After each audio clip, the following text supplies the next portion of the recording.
D'Lo, I want to get back to you next on this next game because Coach Prime, he didn't let the haters get to him. He didn't let the slow start to the game get to him. And CU ultimately beats Colorado State 43-35 in 2 overtimes. What do you think of that one? Yeah, that's the story in all the sports right now, man. Hopefully Shador can go coach or can go quarterback this sorry-ass Cleveland Browns team, man, because Deshaun Watson is awful. I'm sorry. I was watching the end of that game, man. I can't believe I bought into that team this year.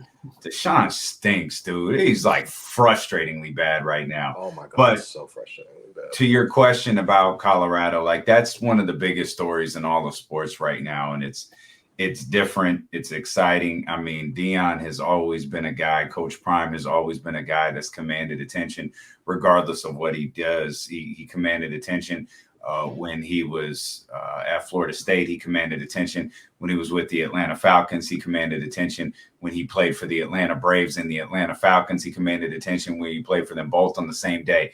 Like that dude has been a magnet for attention his entire career. He did it when he was a broadcaster, and he's doing it now that he's a coach. He did it when he was at Jackson State, and he's doing it here at Colorado.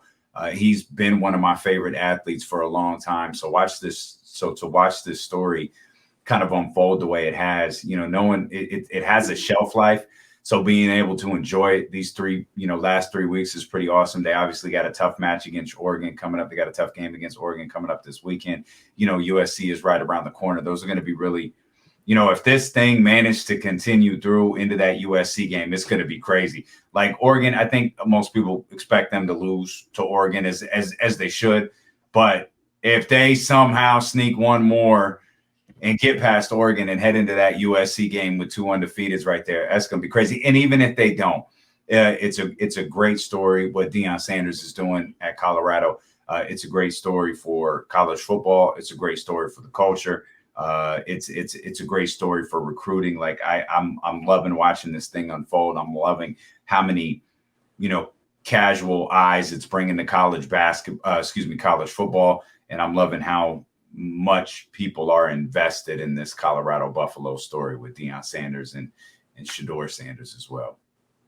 Well, real quick, Damian, before I toss it over to Jaevon, let's spin it forward. Let's look ahead to that Oregon game. Are you a believer that they could actually beat Oregon? And I think it's on the road in Eugene. Do you think that could actually happen, or are you kind of with the majority there?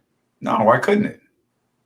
Yeah, what reason can it happen? Like Oregon's probably better. Oregon's not probably better. Oregon is a better football program right now. I mean, Deion is 4 games into this thing, but I'm not going to tell Deion Sanders in the Colorado Buffaloes that they can't win. Absolutely not. Like I don't think they're going undefeated. I don't think they're winning the national championship. I don't think they're beating, Georgia and Michigan and Ohio State and all of those teams up there.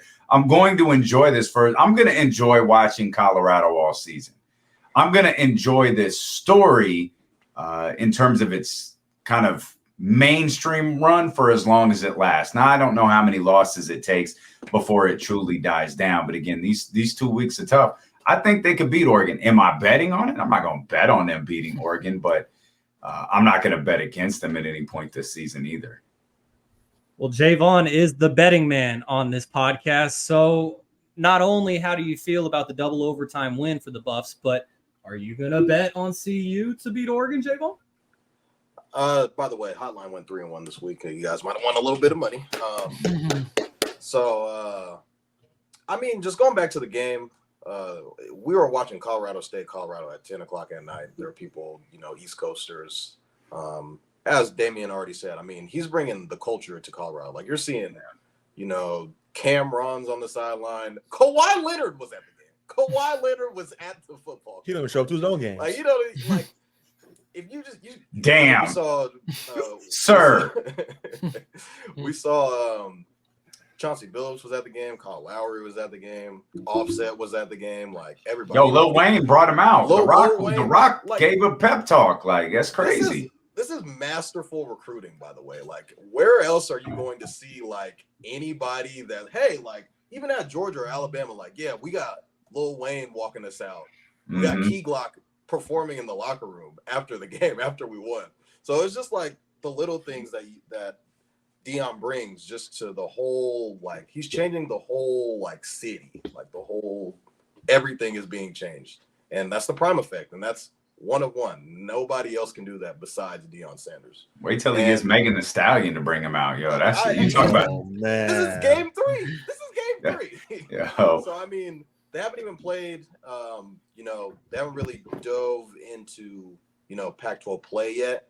And as Shaun was already saying, spinning it forward, going to the Oregon game, they're plus 21. So Vegas is saying they're going to lose by 3 touchdowns, which is insane. The last time we saw that happen, which was game 1 against TCU, and they ended up winning that game. So when I bet on Prime this year, I have not lost. So I didn't gamble this week. Never lost. They were too high of a favorite. I thought they were going to win, but I didn't know if they were going to win by 23 or 24 points. So it's going to be a lot tougher now that we found out the news about Travis Hunter being out for at least 3 weeks. So he's going to be expected to miss this game. Now, let's just look at advantages. How much better is the Oregon defense than Colorado? Probably slightly better, I would say. They had some time. The game I kind of look at for Oregon is the Texas Tech game. I gambled on that game as well. So I saw like a lot of deficiencies, them being able to not really defend running quarterbacks. So they had some struggles with that. I do think Colorado has the quarterback advantage. I would take Shedeur Sanders over Bo Nix, in my opinion. That might be crazy to some people, but I just think Shedeur is the better talent. I think just overall on the defensive front, probably the defensive back end, you could say that Oregon is better. But I feel like it's a lot closer than a lot of people think. I don't know if Colorado wins. I feel like the game is going to be close, but I don't think that it's going to be like they get blown out by 3 touchdowns. Although they are on the road, they're undefeated on the road, as the record may show. But I think the game will be a lot closer than it shows. I don't know. This is a top I think Oregon's like 10th now, so it's obviously ranked. The Pac-12 is arguably probably the best conference in its last year. I don't know how good the SEC is this year, but I think the Pac-12 has probably shown that could be the best year. Yeah. Ohio State, Big Ten. There's 3 teams in that league. We have like 5 or 6. Read my mind, Shaun. I think we have like 5 top 25 teams in our conference as of right now. Our conference being USC, our conference.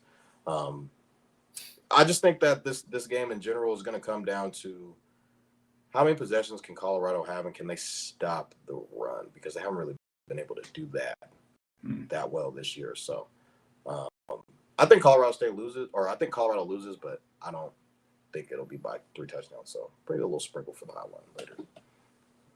Well, Kevin, you are the Oregon resident on this podcast, and so I don't know if you're going to go down to Eugene for the game, but do you want to touch up on the Ducks game, or even as Toddy mentioned, and I had a pretty busy day, so forgive me if this information is wrong and I listened to the wrong guy, but the first thing I saw this morning was that Skip Bayless said that Travis Hunter had a liver laceration. Is that confirmed that that's actually what it was? Okay. At least he did some Big J journalist reporting there. And it was after a dirty hit during that CSU game. And so that was definitely disappointing. And the Buffs are the 4th team in FBS history to start 3-0 after 11 losses the previous season. And so, Kevin, how do you feel about this upcoming Ducks game?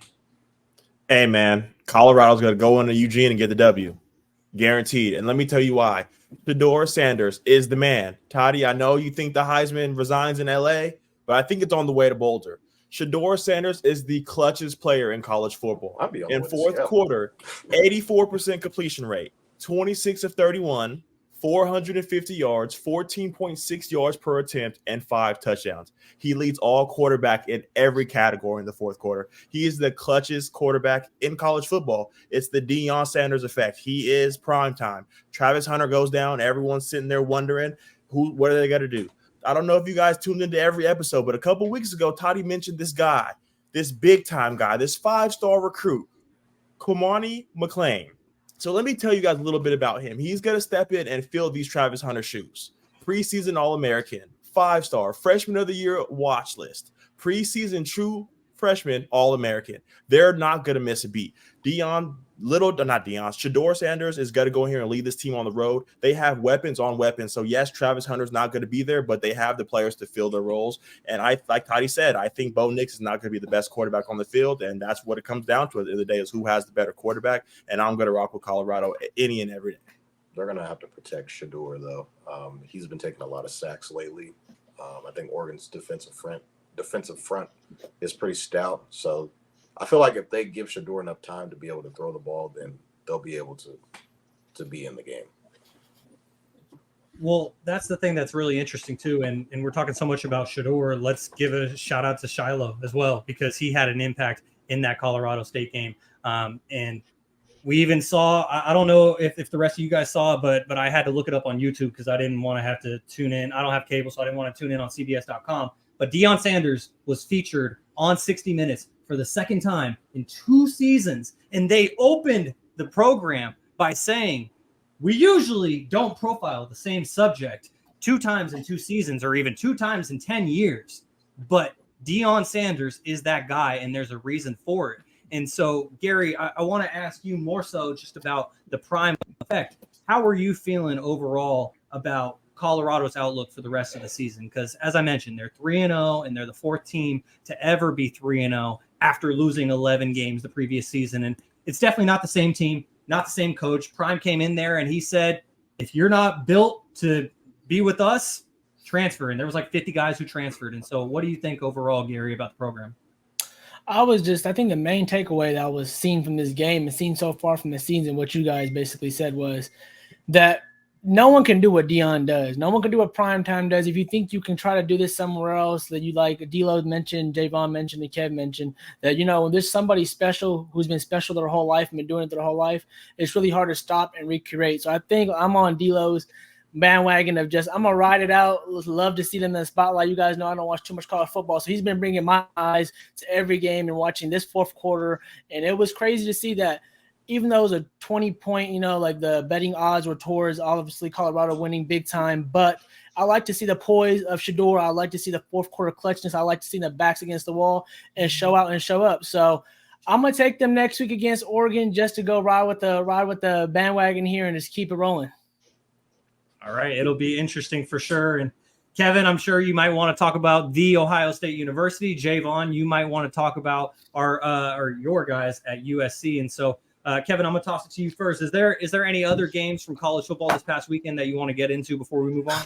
Man, thanks for throwing that lob off the backboard for me. So, D-Lo, I'm going to give you an insight to the group chat we do every episode. From week 1, Toddy's been, I don't know about Kyle McCord, man. I haven't seen it. You guys haven't done anything for me. You guys aren't putting 60 on teams that you should be. So what do we do against Western Kentucky, Toddy?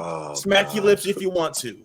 63-10. Kyle McCord. You wanted to see him throw the long ball? He did it. 19 of 23, 318 yards for 3 touchdowns. And our backup went in there and threw some touchdowns. So we would have kept Kyle McCord in there the whole night. It would have been a show. But I just wanted to throw some Ohio State love because the man at the bottom of the screen has been throwing a lot of hate our way, saying they're going to get tested is a on better Saturday. quarterback who almost lost on Saturday. Michigan who struggled. So there's a lot of hate going around. And Toddy's like, who's going to be the guy? And he's the guy who's trolling me and Shaun. And 3-0, baby.